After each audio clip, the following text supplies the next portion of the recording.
સુરત શહેરના અલગ અલગ વિસ્તારમાંથી 50થી વધુ મોબાઈલ લૂંટ અને સ્નેચિંગ કરનારા 2 આરોપીને 15 મોબાઈલ અને પલ્સર બાઇક સાથે ઝડપી પાડતી સુરત શહેર local crime branch.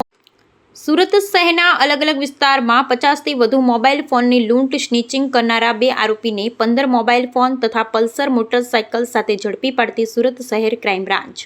Mobile phone નંગ 15 તથા 2 મોટરસાયકલ મળી કુલ રૂપિયા 3,50,000ના મુદ્દામાલ સાથે ઝડપી કાયદેસરની કાર્યવાહી કરવામાં આવી। આ રીતે તેઓએ અગાઉ આશરે 50 જેટલા ગુનાઓને અંજામ આપેલ છે।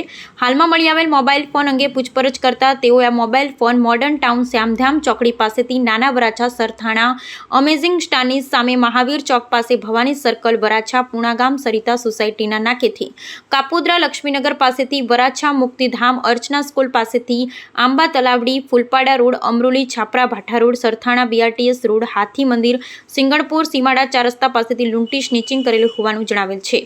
પકડાયેલ આરોપી સાદિક શેખ લતીફ દિવાન પોલીસે જહાંગીરપુરા ઇસ્કોન મંદિરથી આગળ વરિયાવર રોડ પરથી આરોપીને પકડી પાડેલ છે। Bureau report Sunil Ganjewala.